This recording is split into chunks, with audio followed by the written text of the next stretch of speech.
Today we're going to explore 4 chilling true crime cases involving serial offenders. Let's begin with the first case. December 7th, 1990, a cemetery in Shakhty, Russia. Investigators stood watching as a tall man in wire-rimmed glasses walked calmly between gravestones. He stopped at an unmarked patch of earth. "Here," he said quietly. Officers began digging. Within minutes, a small shoe emerged from the soil. The man showed no emotion. Detective Isa Kostoyev couldn't believe what he was witnessing. For 12 years, they'd hunted this person. Dozens of families destroyed. Children vanished. Women disappeared. Now here he stood, a former teacher, a grandfather, a Communist Party member, leading them to graves only he knew existed. "How many more?" someone asked. The man adjusted his glasses. "I lost count around 40, he replied, as casually as discussing the weather. Nobody in that cemetery knew they were standing with one of history's most dangerous offenders. And nobody could have guessed how many times police had let him walk away. Andrei Romanovich Chikatilo was born October 16, 1936, in the Ukrainian village of Yablochnoye during one of history's darkest periods. Stalin's forced collectivization had created the Holodomor, a famine that took 6 to 8 million lives. People starved in the streets. Some resorted to extreme measures to survive. His mother shared stories with young Andrei about his older brother Stefan, who she claimed had been taken by neighbors and met a tragic fate before Andrei was born. The truth of Stefan's existence was never confirmed. However, these troubling accounts left a lasting impression on young Andrei's psyche, shaping his worldview in profound ways that would influence him throughout his life. World War II brought more trauma: German occupation, constant bombings. His father Roman was captured by Nazis and held in a concentration camp. When he returned in 1945, the Soviet state branded him a traitor. Anyone captured was considered weak, suspicious. The entire family was scorned. They lived in a one-room hut. Poverty was crushing. Andrei later claimed they ate grass and leaves to diminish hunger. He said he didn't taste bread until age 12. Andrei suffered from hydrocephalus, excess fluid in the brain. This caused urinary tract problems and bedwetting that continued into his late teens. His mother beat him for it. Other children mocked him relentlessly. He also suffered from severe nearsightedness, but refused to wear glasses, fearing more ridicule. He couldn't see the chalkboard from the back of the classroom. "I used to sit and cry," he later recalled. By his teenage years, another problem emerged. He couldn't maintain physical intimacy. This humiliation became a source of deep rage and shame that would define his existence. At 17, he had his first encounter with a girl. He threw himself on her. He was driven by a need for control and power over others. This connection between violence and gratification was permanently established in his mind. Despite his struggles, Andrei showed academic promise. He had an exceptional memory and could recall long strings of numbers. He became editor of his school newspaper, explaining political events to other students. He embraced communist ideology completely. But Moscow University rejected his application. He convinced himself it was because of his father's war capture. In reality, other students simply performed better on entrance exams. This rejection crushed him. He attended a local technical school instead. After graduation, he was drafted into military service for 3 years. During this time, his peers discovered his problems with intimacy. Rumors spread that he was gay, a horrifying accusation in Soviet society. In 1963, his sister arranged his marriage to Feodosia Odnicheva. She was confident and outgoing, everything he wasn't. They married, though their physical relationship was difficult.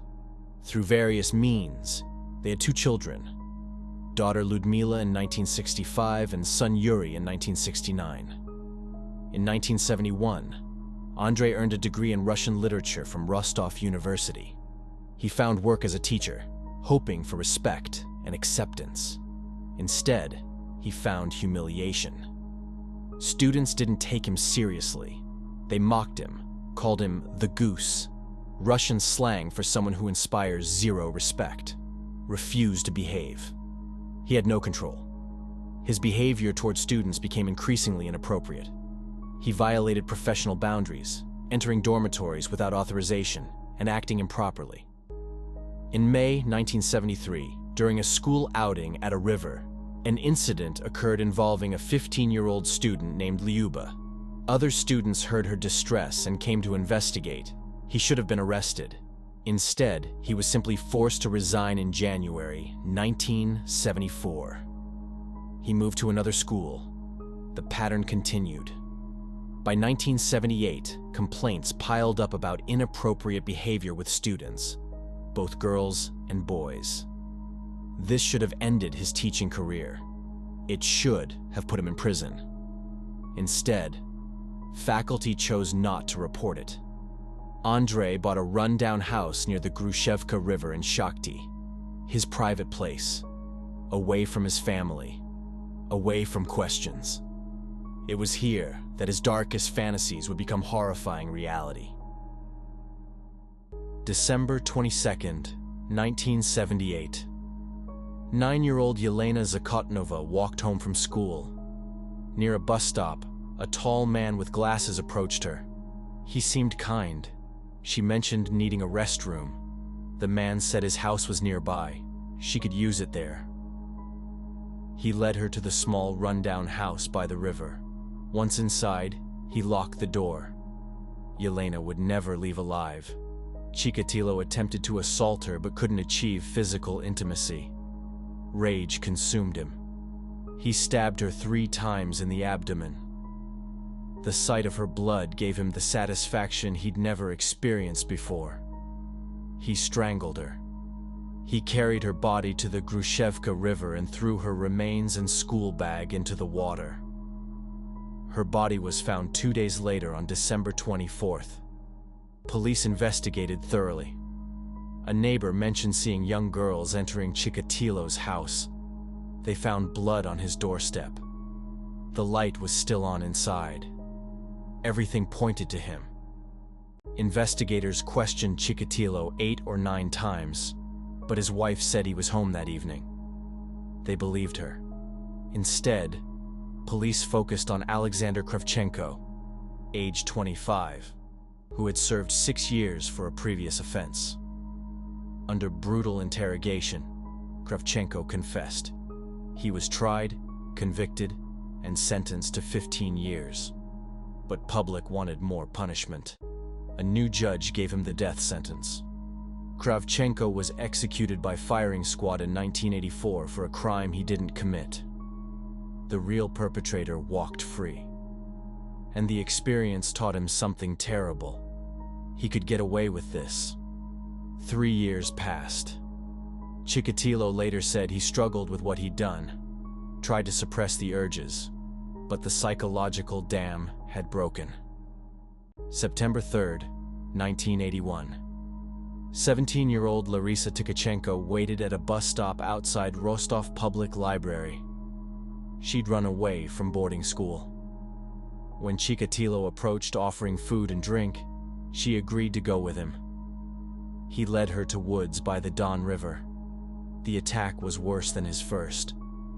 He'd learned from experience, got more confident. He bit off parts of her body, stabbed her many times, danced around her afterward, feeling happy. June 1982. 13-year-old Lyubov Biryuk was sent by her mother to a nearby village for food. When the bus didn't come, she walked. Chikatilo caught up with her on that walk. He led her behind bushes and attacked. Her body was found 2 weeks later, decomposed to bones. The frequency increased. July 1982. 14-year-old Lyubov Volobuyeva. August. 9-year-old Oleg Podjivayev, his first male victim. 3 days later, 16-year-old Olga Kuprina. September, 19-year-old Irina Karabelnikova and 15-year-old Sergei Kuzmin. December, 10-year-old Olga Stalmachinok. By year's end, at least 7 confirmed victims. But geographical spread made connecting cases difficult. Rostov, Shakhty, Novoshakhtinsk. Different police jurisdictions meant poor communication. Chikatilo had a new job as supply clerk. It required travel all over the Soviet Union. Perfect cover. He could move between cities freely. His victim choices showed planning. Runaways, homeless people, those with learning problems, people whose disappearance wouldn't be noticed right away. He found them near bus and train stations, offering food, money, or help. By late 1982, Rostov police could no longer ignore the pattern. They formed a special investigation unit, Operation Forest Strip, named after where most victims were found. But they faced challenges unique to the Soviet system. The official position was that serial offenders didn't exist in communist society. That was a Western problem. Admitting otherwise meant acknowledging system failure. Media was suppressed, no public warnings. Families received little information. People had no idea that someone was systematically targeting the vulnerable. Initial theories were wildly off. Police suspected satanic cults, organ harvesting gangs, groups of mentally handicapped individuals from local institutions. They arrested men with learning difficulties and interrogated them brutally. 5 men confessed to involvement, but they couldn't say where crimes happened, how many victims, or who the victims were. When the offenses continued while they were in custody, all were released. One had already taken his own life. In March 1983, Moscow sent Major Mikhail Fedosov to take charge. His assessment was harsh. Local police were incompetent and overwhelmed. The crimes were obviously connected. One person was responsible. A proper task force formed. Detective Viktor Burakov led forensic analysis. He was experienced and dedicated. Dr. Alexander Bukovsky, a psychiatrist, was brought in to create a psychological profile, unusual for Soviet investigations. He theorized the perpetrator would be 45 to 50 years old, educated, sexually dysfunctional, someone who gained satisfaction only through violence and death. Probably married with a job requiring travel. The profile would prove remarkably accurate. Physical evidence was limited, but telling. Semen samples suggested blood type AB. Shoe prints showed large size, 11.5. Witnesses described a tall, thin man, mid-40s to 50s, wearing glasses. By 1984, the body count was staggering. March, 10-year-old Dmitry Patashnikov found with 54 wounds. April, 10-year-old Tanya Petrosian. Injuries so severe determining gender was initially difficult. May brought perhaps the most calculated crime. Chikatilo encountered Tatiana Petrosian, a woman he knew from past encounters at the train station. He convinced her to bring her 11-year-old daughter Svetlana for a picnic. They traveled by train to isolated woods. He got Tatiana to lie down, then attacked her with a knife and hammer. When Svetlana heard her mother's screams and ran back, Chikatilo chased her through the forest. He caught her, stabbed her, beat her with the hammer, then severed her head completely. September 13th, 1984. A breakthrough that should have ended everything. Police spotted a tall man in a black fur cap at Rostov bus station, approaching young girls repeatedly. They watched him for hours. He spoke to one girl after another. Finally, he fondled a woman at the station. They arrested him. His name, Andrei Chikatilo. They searched his briefcase. Inside, rope, knife, Vaseline. Exactly what the profile suggested the perpetrator would carry. They questioned him extensively, checked his background. Former teacher, forced to resign from multiple schools for inappropriate behavior with students. Allegations of assaults. History of crossing boundaries with children. Everything fit. They took blood samples to compare with crime scene evidence. The blood was type A. The semen from crime scenes was type AB. Different types. He couldn't be the perpetrator. They released him. What investigators didn't know, Chikatilo was a non-sequitur, a rare biological condition affecting about 20% of the population. His blood was genuinely type A, but all other bodily fluids showed as type AB. This quirk, combined with laboratory limitations of the era, cleared him as a suspect. Other charges kept him locked up briefly for stealing from work. He served only 3 months, released in December 1984. The missed opportunity was devastating. Between September 1984 and his final arrest in November 1990, Chikatilo would take at least 30 more lives. The mid to late 1980s brought accelerating horror as Chikatilo refined his methods and grew bolder. August 1985, 18-year-old Natalia Poklistova disappeared near Moscow's Domodedovo airport. Her body was found 2 days later. Days later, 18-year-old Irina Gulyaeva agreed to go with Chikatilo in exchange for shelter. Her body was found the next day. May 1987. 12-year-old Oleg Makarov was a boarding school student waiting at a railway station. Chikatilo lured him away. The boy's body was found the next day in Woodland. September 1987. Chikatilo traveled to Leningrad, now St. Petersburg, and took the life of 16-year-old Yuri Tereshinok on a train. The boy's remains wouldn't be found for years. The geographical spread was enormous now.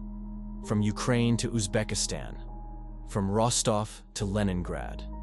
He was using the Soviet railway system to access victims across thousands of miles. 1988 brought 8 confirmed victims. One particularly disturbing case occurred in February 1989 at his daughter's apartment. 16-year-old Tatiana Rijova was inside the apartment with Chikatilo. After the attack, he realized he couldn't leave the body there. He dismembered her, covered the parts with a blanket, tied everything to a sled, and dragged it through the streets to dispose of the remains. May 1989. 8-year-old Alexei Moiseyev was taken just 1 day after his birthday. The youngest victim was 10-year-old Alexei Kobatov in August 1989. Chikatilo approached him outside a cinema. The boy simply vanished. By 1990, political changes in the Soviet Union created new opportunities for investigators. Glasnost, openness, meant law enforcement could operate with more transparency. Resources increased, coordination improved. January 1990. 11-year-old Andrei Kravchenko was taken from the streets of Shakhty. His body was found over a month later. March. 10-year-old Yaroslav Makarov skipped school and went to the train station. Chikatilo approached him there. Yaroslav's body was found the next day in Rostov's botanical gardens, viciously harmed. October 17, 1990. 16-year-old Vadim Gromov, a student with learning difficulties, disappeared after riding a train. His body was discovered October 30th. October 30th, 1990. The offense that would lead to Chikatilo's capture. 16-year-old Viktor Tishchenko was at a railway station under police surveillance. Officers weren't deployed that specific day due to staffing shortages. Viktor fought hard, broke Chikatilo's finger, bit him. When his body was found a week later, investigators knew the perpetrator would be injured. November 6th, 1990. 22-year-old Svetlana Korostik, homeless, was attacked in Woodland. Her body was found 7 days later. Evidence showed rushed execution. More physical evidence than usual. November 20th, 1990. Sergeant Igor Rybakov was stationed near Donlesko's station when he spotted a tall, sweaty man emerging from the woods. Blood on his cheek, bandage on his finger. The man washed his shoes and cleaned his coat at a water pump. Rybakov approached, asked for identification. Andrei Chikatilo, age 54, supply clerk. Rybakov filed a report but let him go. No specific reason to detain. Days later, Svetlana's body was found in those same woods. When investigators reviewed suspicious person reports from the area, Chikatilo's name appeared. Then someone remembered. This was the same name from 1984. Same suspicious behavior. Same items in briefcase. They checked his whereabouts on specific dates. His work records showed he'd been in locations where crimes occurred on those exact days. November 20th, 1990. 3 plainclothes officers approached Chikatilo outside a cafe. He was carrying his briefcase. Rope, knife, Vaseline still inside. He didn't resist. Didn't speak during the 40-minute drive to headquarters. The manhunt was over. Initial interrogation went nowhere. Chikatilo denied everything. They could only hold him 10 days without formal charges. Dr. Bukovsky changed tactics. Instead of aggressive questioning, he appealed to Chikatilo's intelligence and need for recognition. Treated him as a unique case worthy of study. Made him feel special. It worked. November 30th. Chikatilo began talking. At first about his childhood, the stories of cannibalism, his intimacy problems. Then, slowly, about the crimes. December 5th. Full confession. He'd been accused of 36 offenses. He confessed to 56. Over the following weeks, he led police to unmarked graves, revealed bodies they hadn't discovered, used mannequins to demonstrate his methods with disturbing precision. He justified everything in his mind. Victims were low-class people who didn't deserve to exist, women who were asking for it, runaways who wanted trouble. The psychological study revealed someone split into 2 people. He kept normal family life while doing terrible things. April 14th, 1992. The trial began in Rostov-on-Don. Chikatilo was kept in a metal cage throughout proceedings.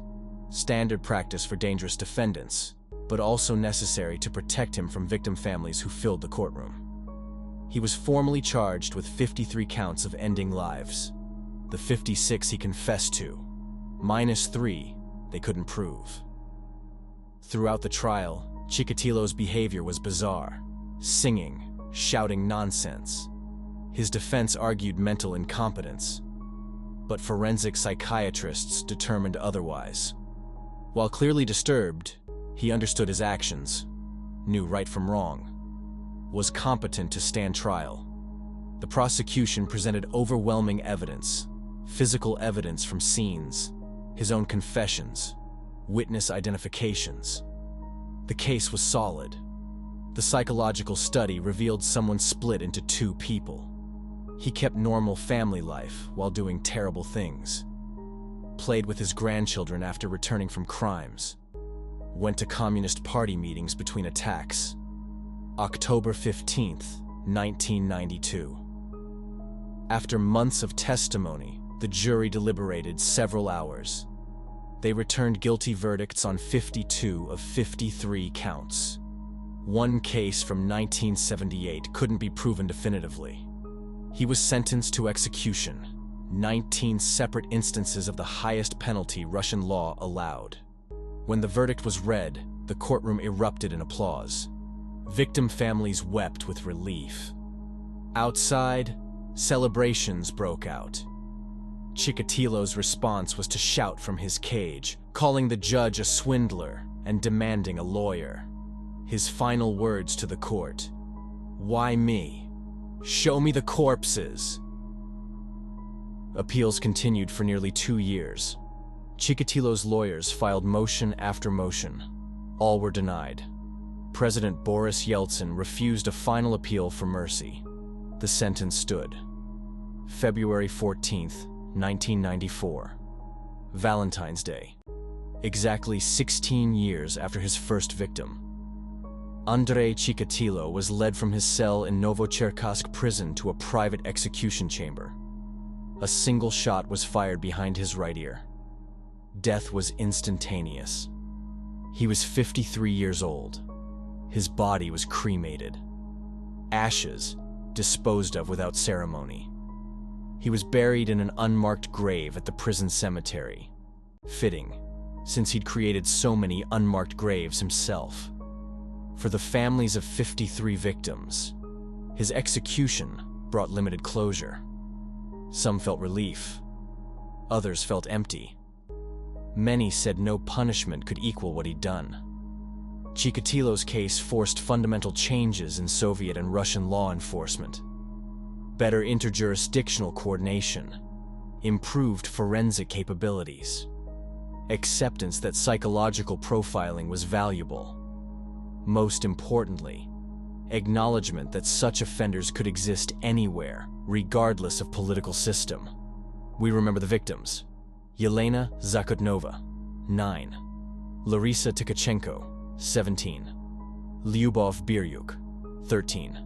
Dmitry Ptashnikov, 10. Svetlana and Tatiana Petrosyan, mother and daughter. And 47 others whose names deserve to be spoken more than their offenders ever should. They were real people with hopes and dreams, reduced to case numbers in history's darkest files. Their absence echoes through generations. If this story shows you anything, it's that vigilance matters. Communities protecting their vulnerable matters. Speaking up when something feels wrong matters. Share this reminder that monsters don't announce themselves. Sometimes they wear glasses and carry briefcases.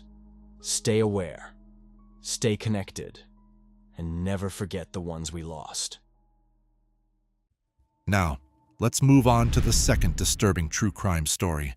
She was only 13 years old when she vanished from her own bedroom. 2 years later, hunters found her remains along a remote mountain road. The person who took her lived just half a mile away. He watched the search parties from his window. He saw her parents beg for her return on television, and he said nothing. But that wasn't his only victim. From behind prison bars, he sent a letter with 5 chilling words. The score is you 1, the other team 48. If true, this would make Robert Charles Brown one of the most prolific offenders in American history. More victims than almost anyone else. But was he telling the truth? Or was this all a twisted game played by a manipulator who craved attention and control? The truth is far more disturbing than anyone imagined. Heather Dawn Church lived in Black Forest, Colorado, a remote area outside Colorado Springs. Her parents had moved there to raise their 4 children away from the dangers of city life. The house was so isolated that someone would have had to go far out of their way to find it. On September 17, 1991, Heather's mother, Diane, took 2 sons to a Boy Scout meeting, leaving Heather to babysit her 5-year-old brother. Diane called at 8:30 p.m. to check on them. Everything seemed fine. When Diane returned after 10 p.m., the house was dark. A sliding door was unlocked. Heather was not in her room. She was not anywhere in the house. She was gone. Diane called the sheriff's office immediately. At daybreak, search crews combed through the woods. More than 30 officers spent an entire week searching. They found nothing. Investigators examined an open window in the master bedroom. The screen was bent and forced inward. A fingerprint expert lifted one clear print from the window frame. If they could match it, they could catch the perpetrator. Searchers came to the property of Robert Charles Brown, who lived about half a mile up the road. The 38-year-old seemed helpful, but when officers asked to search a specific building on his property, he refused. He said it was securely locked. The officers accepted his explanation. Brown seemed quiet and harmless, just another concerned neighbor. The fingerprint was sent to databases, but no match came back. Different states weren't all connected then. If the person had a record elsewhere, finding a match was nearly impossible. 2 years later, in September 1993, a man collecting scrap metal found a human skull. The teeth allowed immediate identification. It was Heather Dawn Church. Her remains were found 30 miles from home. The hope she might return safely was gone forever. But 2 years of weather exposure meant almost no physical evidence remained. The case went cold. In 1995, Lou Smith became captain of the county's detective force. He was known for solving cases others had abandoned. He would later work on the John Benet Ramsey case. But first, he took on Heather Church's disappearance. Smith went through the entire file carefully. He re-interviewed people. He checked alibis. A lab worker suggested running the fingerprint through the system again. Perhaps the perpetrator had been arrested since 1991. Smith sent the fingerprint to 52 different jurisdictions. 2 months later, in March 1995, he got a match. The print belonged to a man convicted of burglary and car theft in Louisiana. Robert Charles Brown, the neighbor who lived half a mile away. Detectives brought Brown in for questioning. They asked if he'd ever done work on the church home. That would explain his fingerprint. He said no. He insisted he'd never been there. When told about the fingerprint evidence, Brown demanded they run it again. He was certain there was a mistake. But the print was clear. And it was his. At his first court appearance, Brown pleaded not guilty. Then, 2 months later, something shocking happened. He changed his plea to guilty. He confessed to entering through the window, causing Heather's death when she surprised him, and disposing of her body in a remote location. He received life in prison without parole. Lou Smith believed Brown made this sudden admission because investigators were looking into another disappearance in Louisiana. If extradited there, he could face the death penalty. By pleading guilty in Colorado, he avoided that risk. The case seemed closed. But 5 years later, Brown would reopen it in the strangest way possible. In 2000, Robert Charles Brown began writing cryptic letters to prosecutors. The messages were strange. They seemed to be hints, clues, riddles. One letter read, "The score is you 1, the other team 48. Another said, 7 sacred virgins entombed side by side. Those less worthy are scattered wide." Brown was claiming to have ended 48 more lives beyond Heather Church. At first, prosecutors didn't know what to make of these letters. They filed them away. But 2 years later, a cold case team decided to take Brown seriously. Lou Smith, Charlie Hess, a former FBI and CIA agent, and Scott Fisher formed the team. Charlie Hess wrote to Brown in prison. Brown wrote back.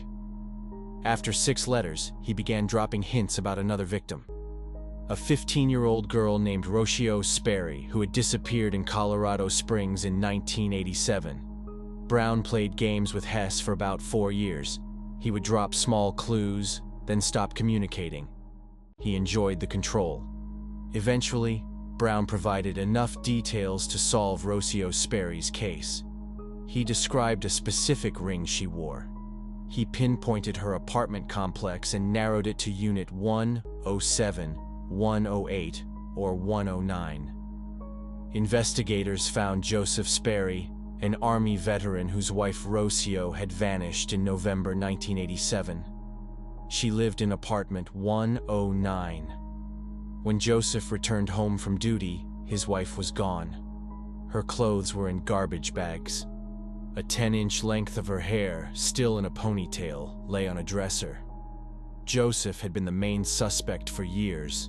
His life fell apart. He turned to substances. His marriages failed. Everyone thought he was responsible.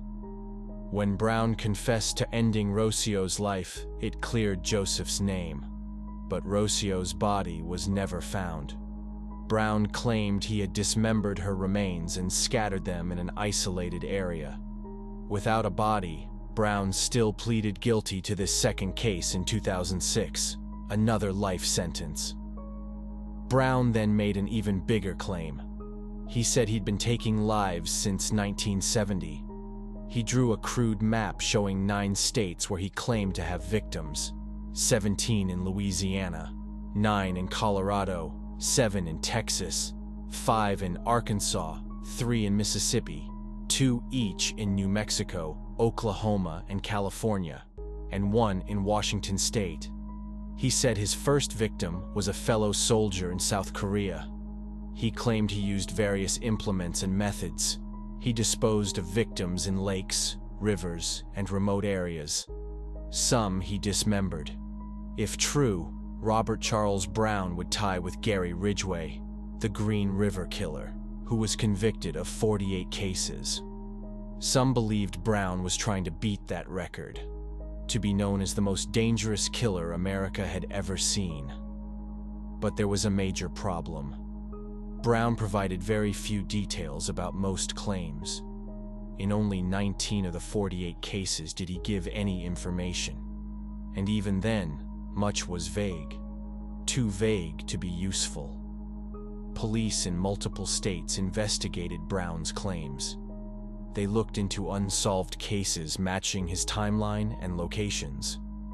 But most led to dead ends. In Louisiana, 3 cases seemed to match.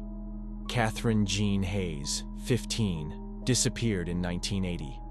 Her body was found months later in a creek. She had been asphyxiated. Wanda Faye Hudson, 20, was found deceased in her apartment in 1983. She had suffered multiple wounds. Brown worked maintenance at her complex and had changed her lock days before she was found. Faye Self, 26, vanished in 1983 from the same complex. Brown claimed he dumped her in the Red River. She was never found. In Texas, investigators looked into Nydia Mendoza, a 17-year-old whose body was found along a highway in 1984. She had been severely harmed. Brown described details not made public. This made investigators believe he might be responsible. But in most other cases, Brown offered nothing useful. In Washington, Arkansas, California, police could not verify his stories. Sheriff Johnny Ray Norman of Louisiana said Brown hadn't told them anything only the perpetrator would know. Everything could have been read in old newspapers. Investigators in 4 states eventually dropped their investigations. They ruled Brown out. As of 2007, no new charges had been filed beyond the 2 he'd already pleaded guilty to. Experts weren't surprised by Brown's behavior. False confessions from convicted individuals are common.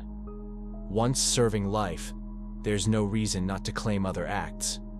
Some do it for attention. Some for power. Some to manipulate the system for better treatment. Henry Lee Lucas is the most famous example. Arrested in 1983, he eventually claimed 360 victims in 27 states. Police came from everywhere, hoping to close cases. But Lucas later admitted most confessions were lies. He enjoyed special treatment, nice meals, a comfortable cell, attention. He was having fun fooling everyone. Psychologists explain that many of these individuals are psychopaths. They have no remorse. They see people as objects. They're skilled liars and manipulators. They enjoy games. They thrive on attention and control. And they have nothing to lose by making false claims from prison. The same was true for Robert Charles Brown. Brown was born October 31st, 1952, in Coushatta, Louisiana. He was the youngest of 9 children. His father was a deputy sheriff. His brother was a state trooper. But Brown developed very differently. He dropped out of high school and joined the army, serving in South Korea and Vietnam. In 1976, he was dishonorably discharged. After the military, Brown drifted between jobs. He delivered flowers. He worked as a clerk. He worked maintenance. He was married 5 times. Every marriage ended in divorce. All his wives were petite and slim, and most said he was violent. His 4th wife, Rita Morgan, gave a detailed interview. She said he seemed kind when they met. He brought flowers. He opened doors. He was polite and charming. But within a week of marriage, everything changed. He became controlling. He threatened her. He told her he could end her life and no one would know. He physically harmed her. He once put an unloaded weapon to her head and pulled the trigger. She didn't know it was unloaded. He attacked her so badly she went to the hospital. Rita said Brown went into a trance before attacking. His eyes would change. He believed he could treat his wife like property, like an object he owned. This was the real Robert Charles Brown. Not a quiet tree farmer, not a harmless neighbor. He was a violent, controlling man who saw women as things to dominate and harm. Of the 48 cases Brown claimed, he provided information in only 19. Even then, most details were too vague. He was considered a credible suspect in only 7 beyond the 2 convictions. But he was never charged in those cases. In 2007, authorities in multiple states expressed disappointment. Some believed Brown was lying about most claims. Others said he might be responsible for a few more, perhaps 6 to 10 total, but not 48. Charlie Hess, who corresponded with Brown for years, never confirmed whether Brown felt guilt or remorse. Psychopaths don't feel guilt. They don't need to clear their conscience. Brown only provided information when there was something to gain. Despite bargaining attempts, Brown remained in Colorado State Penitentiary for years, later transferred to Lyman Correctional Facility in Colorado, where he remains as of 2023. The answer is complicated. Some lie to feel important. Prison is boring. Life sentences stretch forever. Making confessions gives them something to do. It makes them feel powerful. Some lie for better treatment, extra privileges, medical care, transfers, time outside cells for interviews. Some lie because they enjoy the game. They like watching investigators scramble. They like seeing their names in news. They like being feared. Robert Charles Brown may have harmed more than 2 people. He may have harmed 7 or even 10. But 48? Most experts believe that number is a lie, a twisted fantasy created by a man who wanted to be remembered as one of history's most dangerous individuals. The saddest part isn't about Brown. It's about the victims and their families. Heather Dawn Church was only 13. She had her whole life ahead. Rocio Sperry was only 15. She was a young mother with dreams and hopes. And there may be others. Women who disappeared. Families who never got answers. Cases that went cold. Some families heard about Brown's confessions and hoped for closure. They hoped to finally know what happened. But Brown gave them nothing useful. Just vague hints and riddles. More pain. More confusion. Joseph Sperry lived under suspicion for years. His life was destroyed because everyone thought he harmed his wife. When Brown confessed, Joseph was cleared. But he said he never would have agreed to the plea deal if he'd known Brown claimed to have dismembered Rocio's remains. Heather Church's family waited 2 years to find her. They lived with hope that turned into heartbreak. They had to know their neighbor, someone so close, had taken their daughter. These are the real victims of Robert Charles Brown. Not the 48 people he claimed, but the real people whose lives he destroyed, and the families who still live with the pain. Evil doesn't always look the way we expect. Robert Charles Brown was not hiding in the shadows. He lived just half a mile away. He watched search teams walk past his land. He saw Heather Church's parents on television, begging for answers. And still, he said nothing. To the outside world, he looked like a quiet, harmless neighbor. But behind closed doors, the truth was far darker.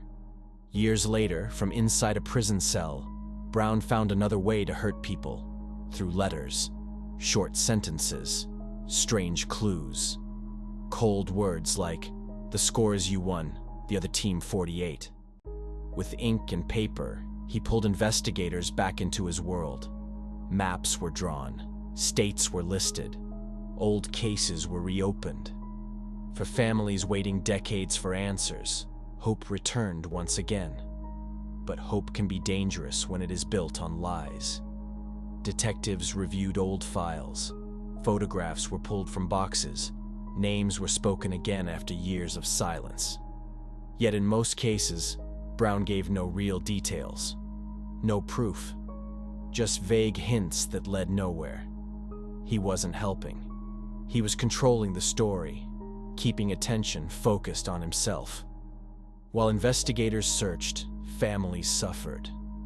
Some believed they were finally close to the truth. Others were left with even more questions. Joseph Sperry lived for years under suspicion until Brown's confession cleared his name. But the damage to his life was already done. Heather Church's family had to live with the painful truth that the man responsible had been watching them all along. This case reminds us that not every confession brings justice. Some are lies, some are games, and some are meant only to keep fear alive. What truly matters are the real victims, the lives that were taken, the families left behind, and the pain that never fades. Their stories deserve to be remembered with honesty and respect. If this story made you think, share this video so others understand how manipulators use lies and control to cause harm. Subscribe for more true crime stories that focus on facts, awareness, and real human impact. Because staying informed helps us stay alert, and staying alert helps keep us safe. Now, let's move on to the third disturbing true crime story. During the summer of 2016, someone was hunting people in Alaska's largest city, and nobody knew why. Random victims, no warnings, no connections. Just terror that would grip an entire community for months. July 3rd, 2016. Morning.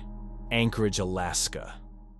A cyclist pedaled along a popular downtown trail, enjoying the warmth of the morning sun. Ship Creek Trail was a familiar route, one he'd ridden dozens of times before. As he rounded a curve in the path, something ahead caught his attention. Two figures lying motionless on the ground. He slowed down, trying to make sense of what he was seeing. Maybe someone had fallen. Maybe they needed help. Then he got close enough to see the truth. The cyclist's hands trembled as he backed away and reached for his phone. Within minutes, patrol cars converged on the scene.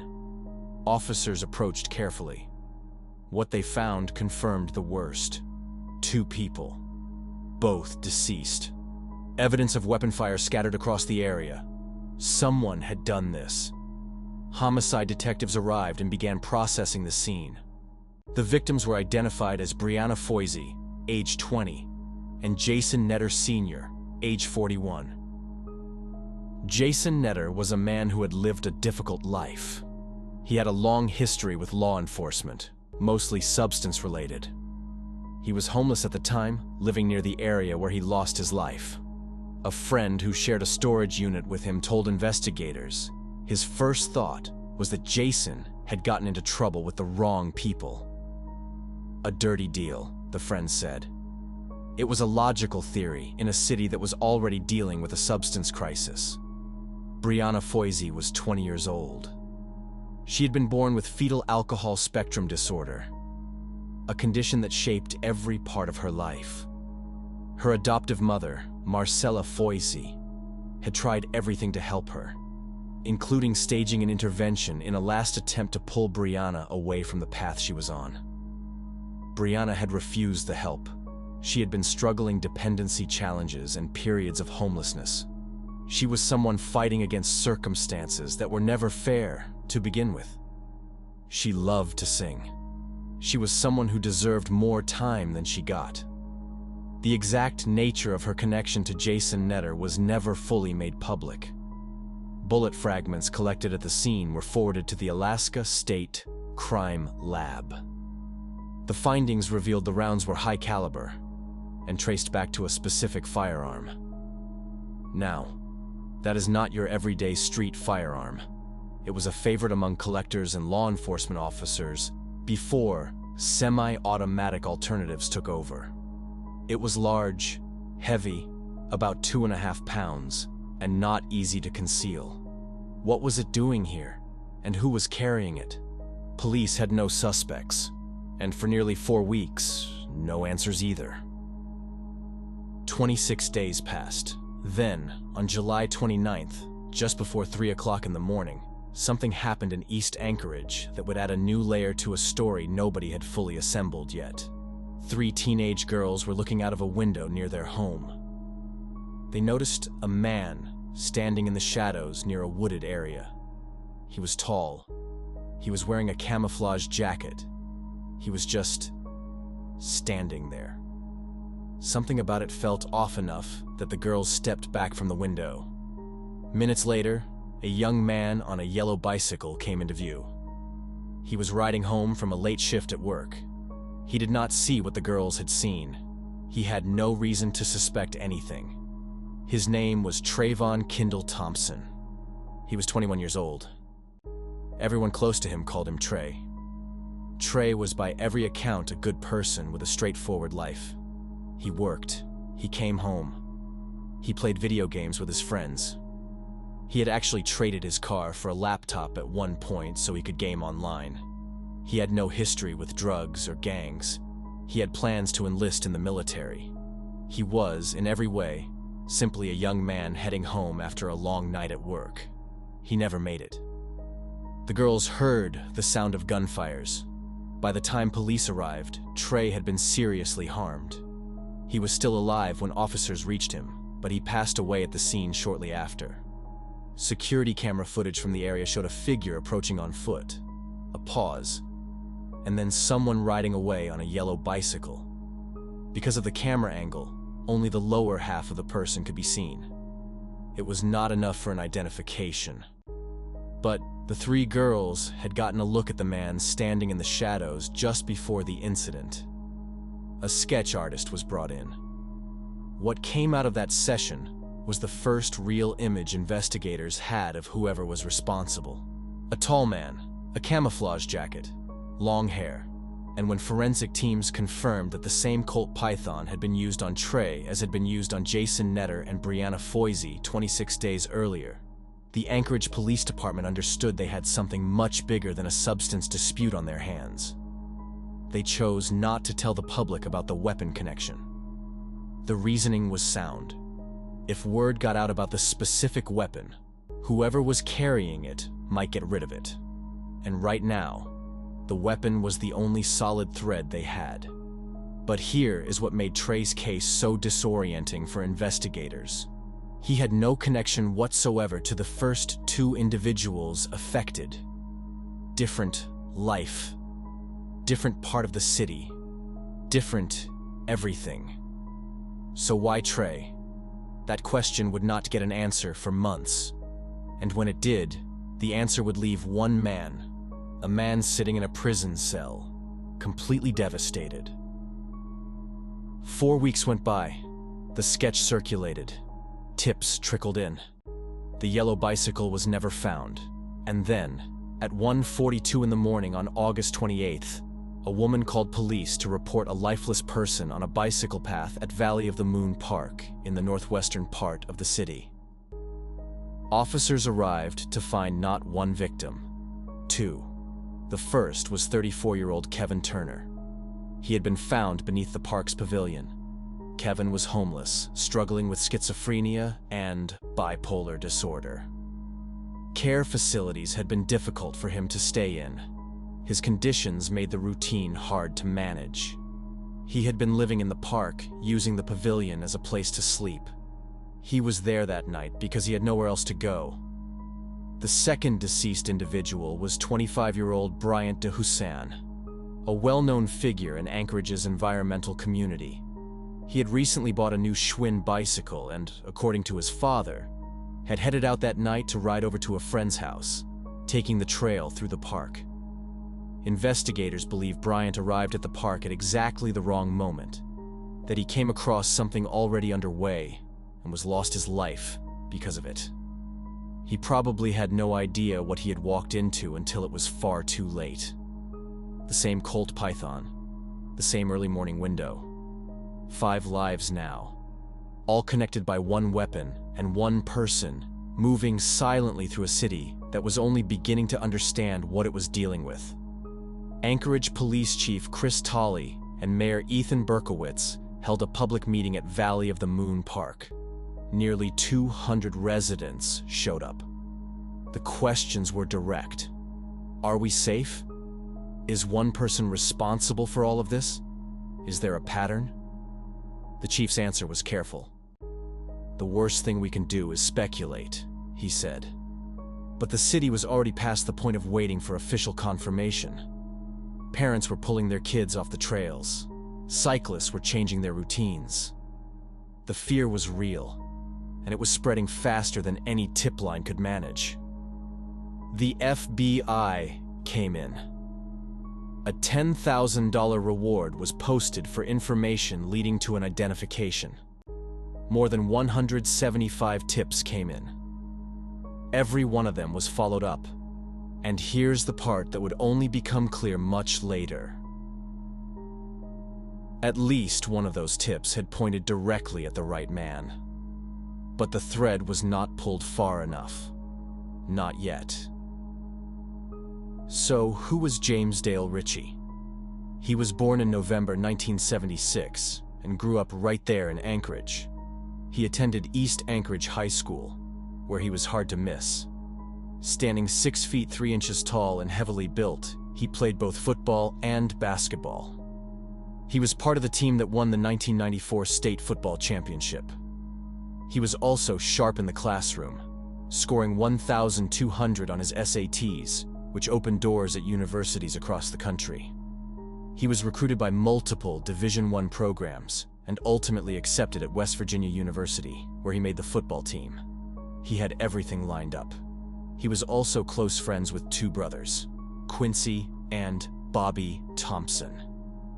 They spent a lot of time together growing up.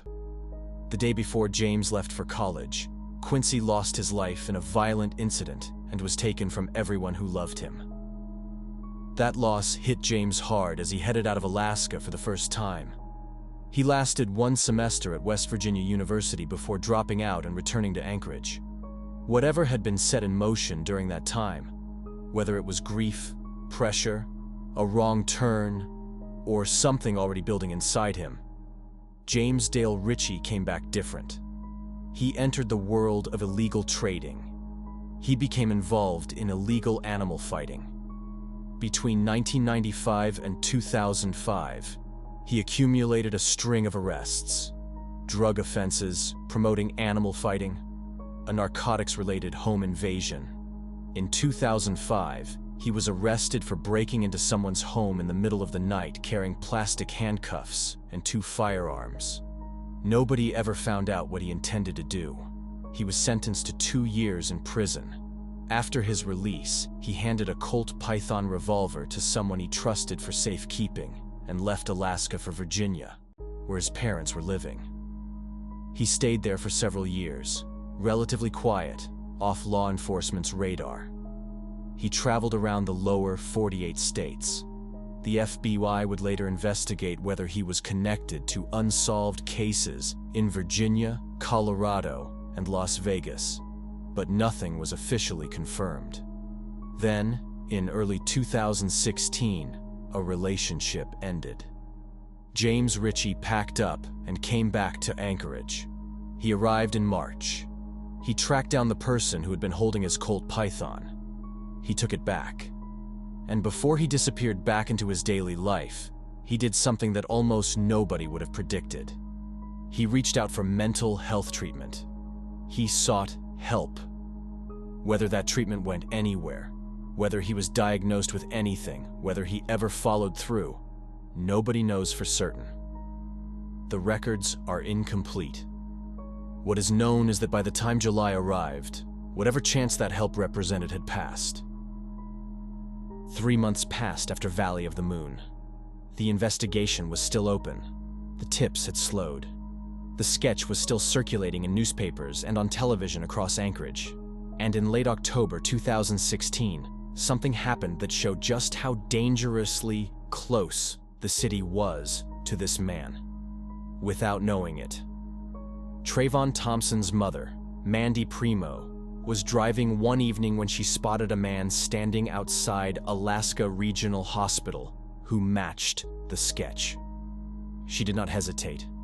She called emergency services and told the dispatcher she was getting out of the car to confront him herself. An officer on the line had to speak to her urgently and talk her back from the edge of that decision. She had an infant child in the back seat. The officer reminded her what was at stake. She stayed in the car. By the time police units reached the area, the man had vanished into the night. Whether it was truly him or not, there was no way to confirm. 3 weeks later, on the early morning of Saturday, November 12, 2016, a call came into the Anchorage Police Department at around 4:30. Routine. A man had taken a taxi ride and walked away without paying the fare. Officers in the downtown area near Fifth Avenue were asked to scan the area and locate the individual.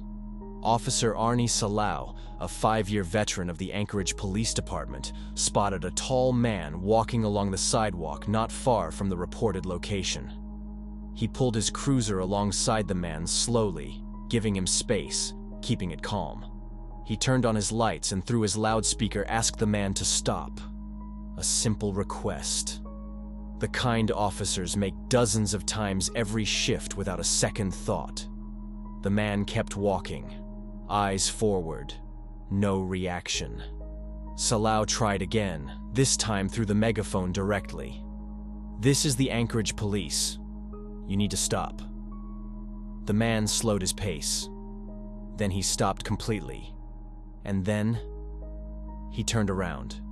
He walked toward the cruiser, deliberately, calmly, reaching into his coat as he closed the distance. What happened in the next few seconds was over before most people would have had time to process it. The man raised the handgun identified by investigators and used it against Officer Salau through the cruiser door at close range. Salau was seriously injured. The damage was severe enough that most people in that situation do not walk away from it. Salau did not stay in the car. Fueled by something beyond what the body should be able to manage in that state, he pushed his door open and engaged back. Sergeant Mark Pletnikoff, pulling up in a second cruiser and immediately reading the situation, also responded from the opposite direction. The man was struck from two sides. He went down on the pavement, just a few feet from Salau's cruiser. He did not recover from his injuries. Officer Arnie Salau was rushed to the hospital. 7 hours of emergency surgery followed. The fact that he pulled through is something that his department, his family, and the people of Anchorage would later describe in terms that go beyond luck. The man on the ground was identified as James Dale Ritchie, 40 years old, born and raised in Anchorage. Someone who had not had a documented encounter with law enforcement in over a decade, quiet enough that his name had not risen to the surface of the investigation despite at least one tip mentioning him over the summer. The Colt Python was taken from his hand and sent directly to the Alaska State Crime Lab that same day. The results came back and said what 5 incident scenes had been pointing toward for 4 months. The weapon matched every round recovered from every prior location without exception. Jason Netter, Brianna Foisey, Trayvon Thompson, Kevin Turner, Bryant DeHussan, all 5. 1 weapon, 1 man, and a cab fare that nobody ever paid. 4 days after James Dale Ritchie passed away on that Anchorage pavement, the Anchorage Police Department issued a statement. The investigation had concluded. Ritchie had been responsible for all 5 tragedies during the summer of 2016. He had acted alone. All related investigations were now closed. But there was one detail that would stay with those who followed this case for a long time. Bobby Thompson, Trey's father, who was serving time in prison when his son lost his life, was James Dale, Ritchie's former best friend. The two had grown up together. Bobby's brother Quincy had passed away the day before James left for college, a loss that people close to both men said affected James deeply. Nearly 30 years later, James Ritchie had taken the life of Bobby's son. Investigators could find no evidence that James knew who Trey was. No evidence that he had tracked him specifically. The most likely explanation is that it was a chance encounter. That Trey simply came down the wrong path at the wrong moment and crossed paths with a man who, for reasons nobody has ever fully understood, was targeting people in the night.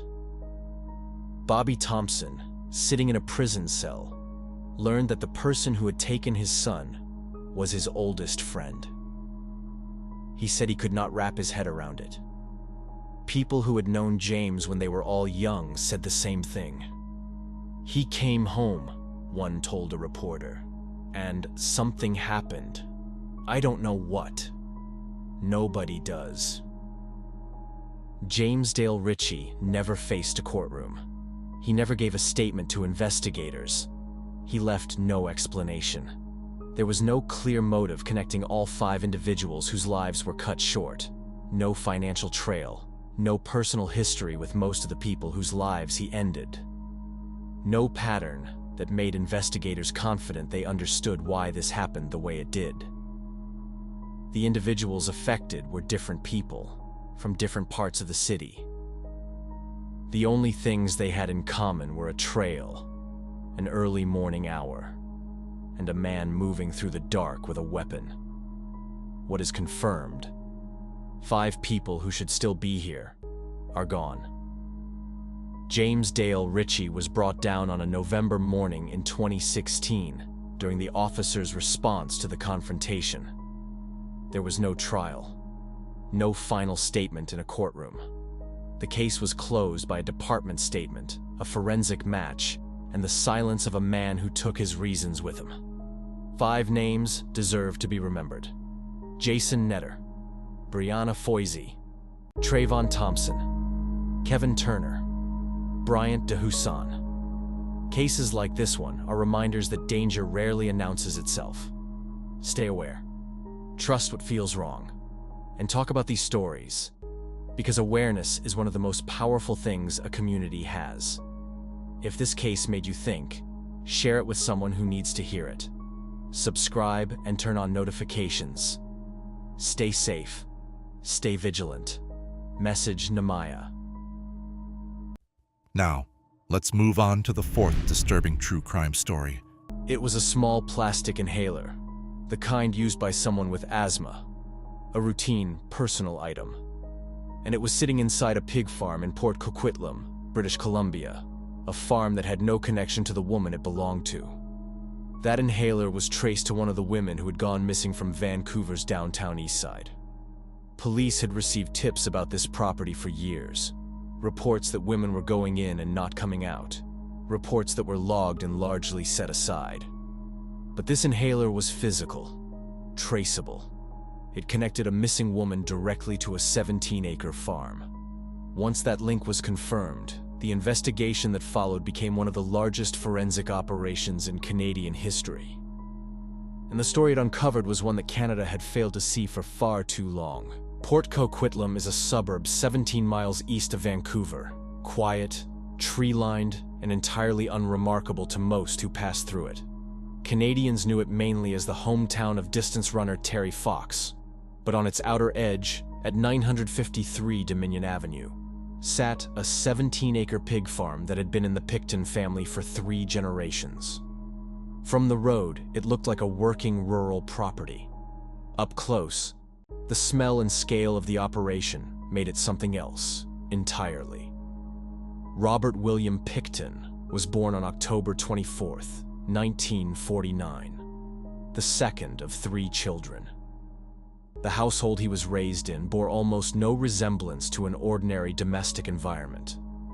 Court documents described a home in severe disorder, garbage throughout the living spaces, animal waste present inside the dwelling, and the boundary between family home and livestock operation almost non-existent. Neighbors who visited in those years described conditions that stayed with them long afterward. His mother Louise was described by those who knew the family as volatile and domineering. Robert never developed the basic skills of ordinary social interaction. At school, he was an outsider from the first day. His clothes carried the smell of the farm. Other children kept their distance or were openly hostile. He had no close friendships outside his brother David. He eventually dropped out of school entirely and returned to the one place that made sense to him, the farm and the daily physical work it demanded. His mother Louise died in 1979. His father Leonard died in 1984. Their sister Linda took her inheritance and left. The property passed to Robert and David. In the mid-1990s, something unexpected happened. The family sold off significant portions of Vancouver area landholdings as the city expanded around them. The sale generated over 5 million Canadian dollars. Robert Picton, a man who had spent his life at the margins of every social group he had encountered, suddenly had money. And money changed who came to see him. In 1996, Robert and David Picton registered a non-profit organization with the Canadian government called the Piggy Palace Good Times Society. The farm began hosting events that grew quickly in scale, drawing up to 2,000 people, bikers, party-goers, and significant numbers of women traveling out from Vancouver's downtown east side for the night. Alcohol and other substances moved freely. Entry was open. The gatherings were not quiet or concealed.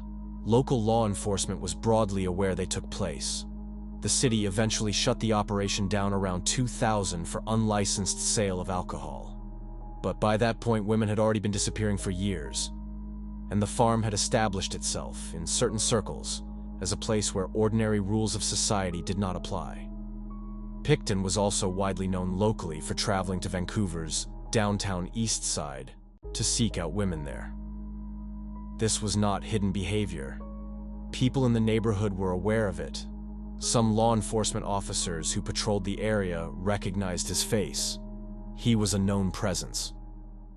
Not as a danger, but as an unremarkable, odd figure who showed up from time to time. That perception held far longer than it should have. He did not look like a threat. He looked like an isolated pig farmer with money and a large property, and that surface impression kept serious scrutiny away from him for years. Vancouver's downtown east side in the 1990s was one of the most economically difficult urban areas in Canada. It was home to a large population of women living in serious poverty, a significant number of them Indigenous, many managing long-term dependency challenges, many engaged in street-level survival work with no safety net beneath them. These women existed largely outside the systems, healthcare, legal protection, housing, that most city residents could access without a second thought. Their daily lives required navigating risks that most people never encounter. Beginning in the mid-1990s, women began disappearing from the neighborhood in numbers that families and community groups could not explain through ordinary patterns of movement. Reports were filed.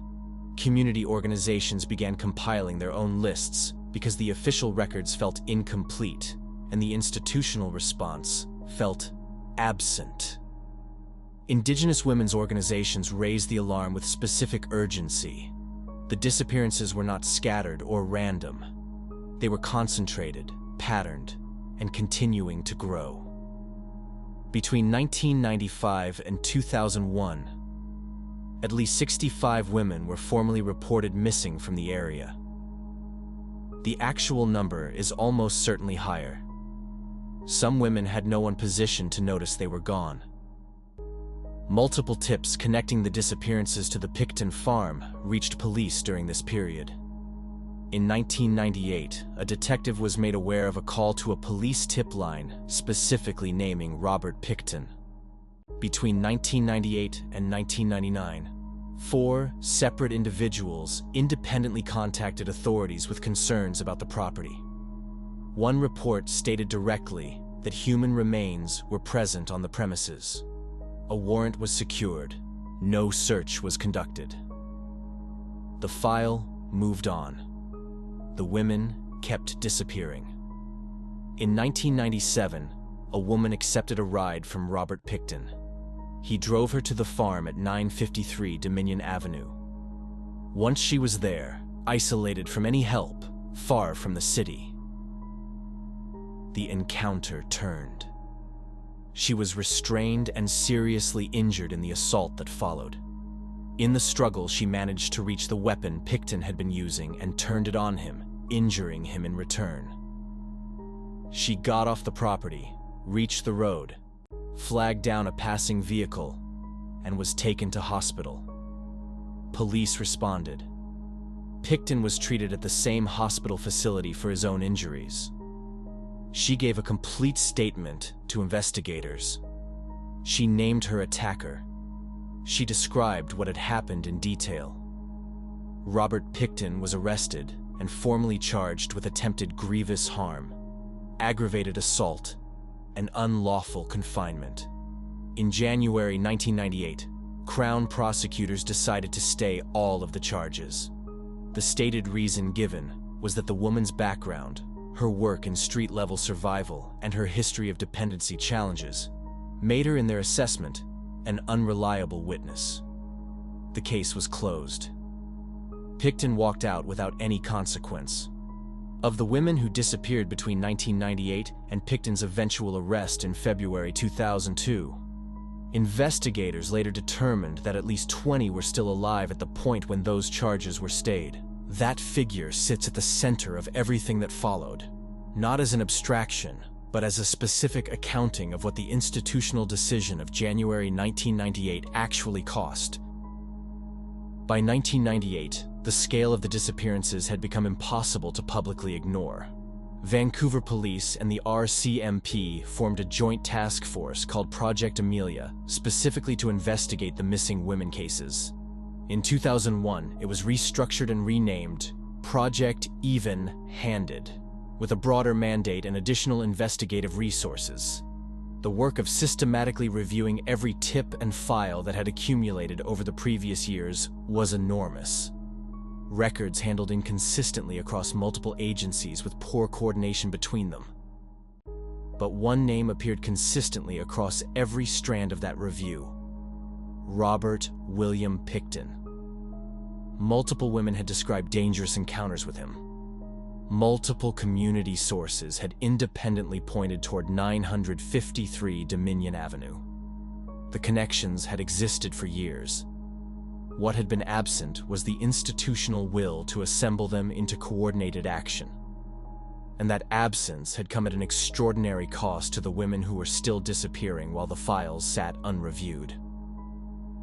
On February 5th, 2002, police executed a search warrant on the Picton farm using illegal firearms as the legal entry point, a deliberate approach to gain access to the grounds.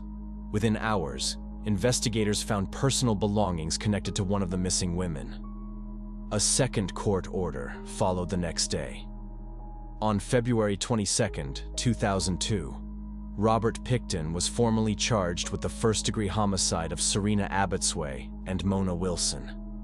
The search ran for nearly 2 years and involved hundreds of officers. Every inch of the 17-acre property was examined. Buildings, vehicles, equipment, soil.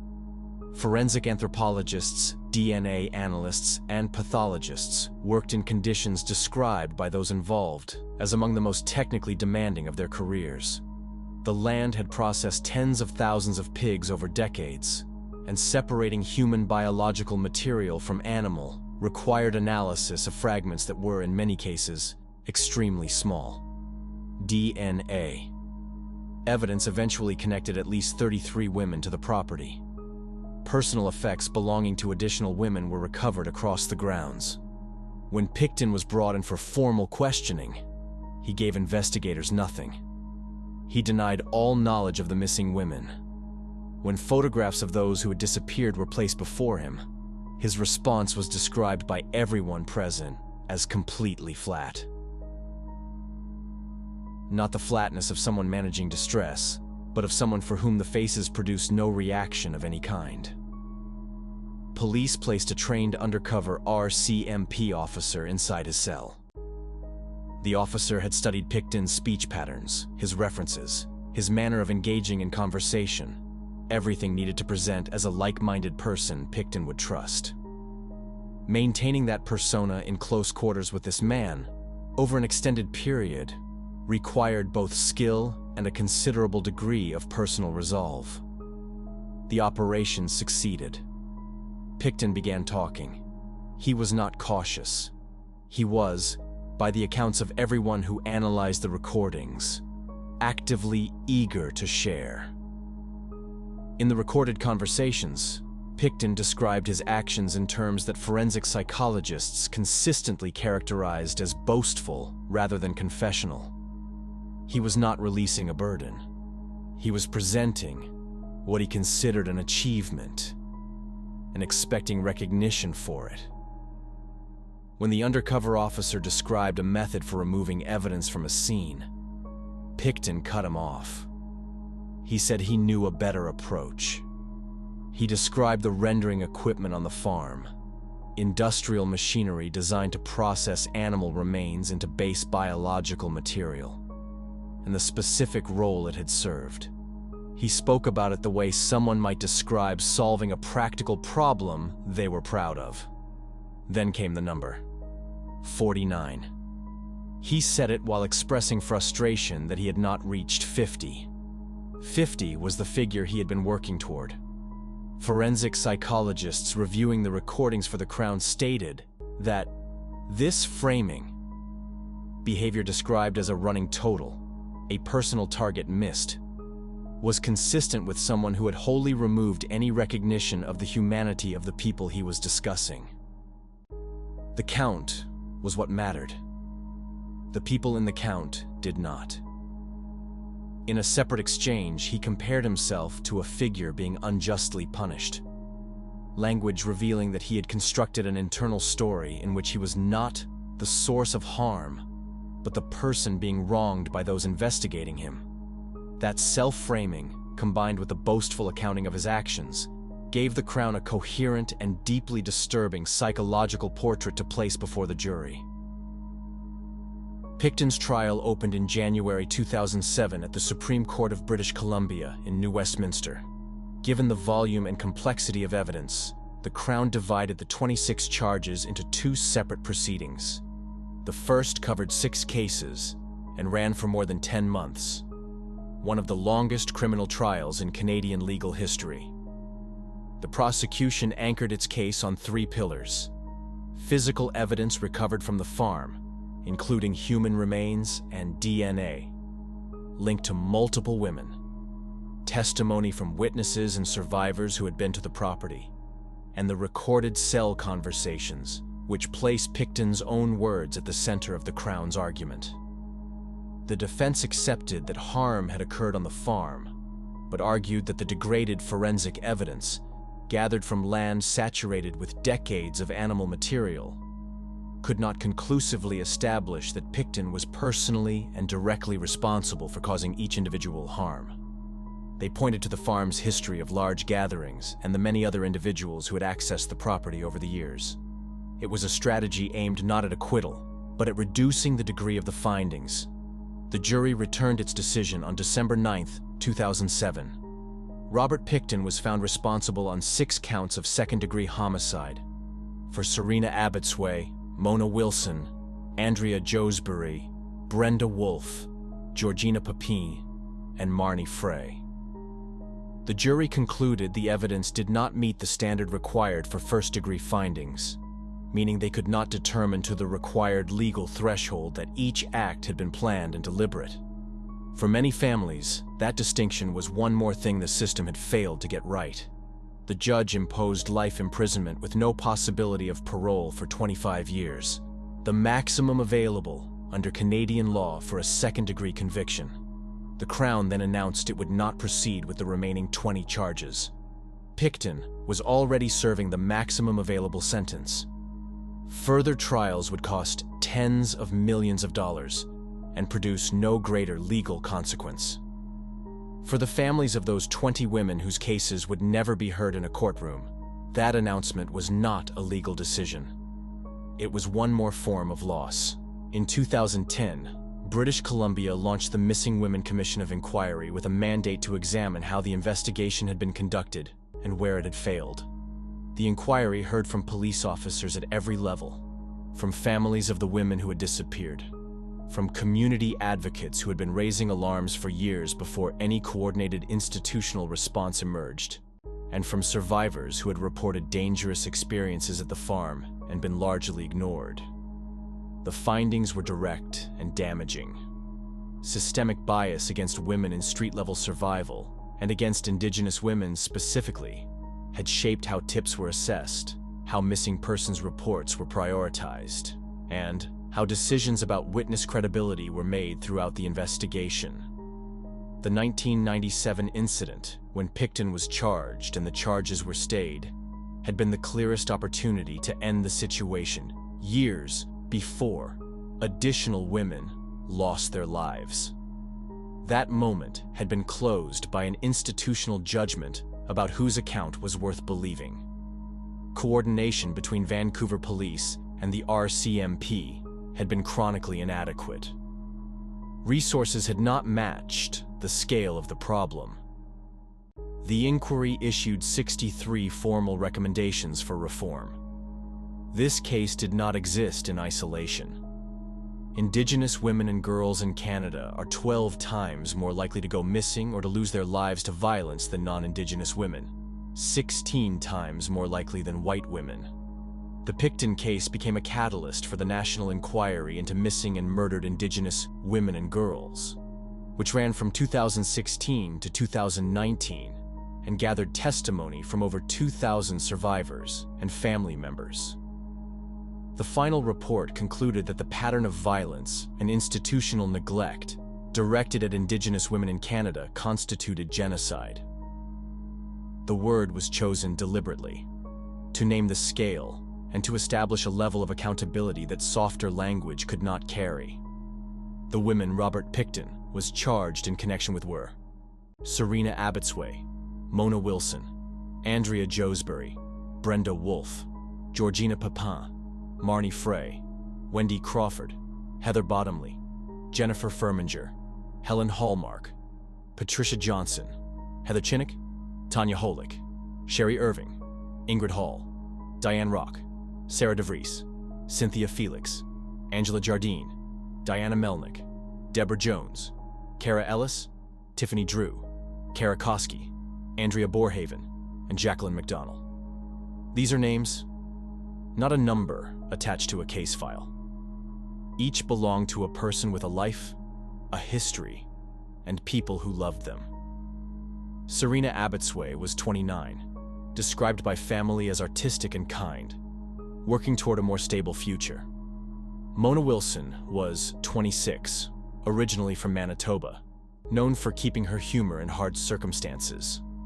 Andrea Josbury was 23, and left behind a daughter who would grow up knowing her only through photographs. Marnie Frey was 24, had been in contact with her family, and was making plans. Beyond the 26 formal charges, Additional women from the same neighborhood in the same period remain unaccounted for. Their families still have no answers. Some of their disappearances were never formally recorded at all. Following his conviction, Picton was held at Kent Institution in British Columbia and later transferred to Port Cartier Institution in Quebec. In May 2024, he was attacked by another person at the facility and sustained serious injuries. He did not recover. On May 31st, 2024, Robert William Picton passed away in hospital. He was 74 years old. For the families of the women he harmed, news of his passing arrived differently for each of them. Some described something close to relief. Others felt that his death had removed the last remaining possibility, however remote, that he might one day provide specific information about women whose remains were never found. Many said that no sentence, no verdict, and no ending in a prison hospital could be proportional to what had been taken from them. They were right. Robert Picton was convicted on 6 counts and passed away in a prison hospital in May 2024. But the 26 women confirmed in connection with this case, and the many more still unaccounted for, deserve to be remembered by name, not counted as statistics. Their stories exposed failures that went far beyond one man and one farm. Failures of judgment. Failures built on a long-standing institutional decision to treat some lives as less worth protecting than others. Know these cases. Know these names. Share this video if it stayed with you. Subscribe and stay with us. Because these stories matter, and so does what we choose to do with what we learn from them. Stay informed. Stay engaged.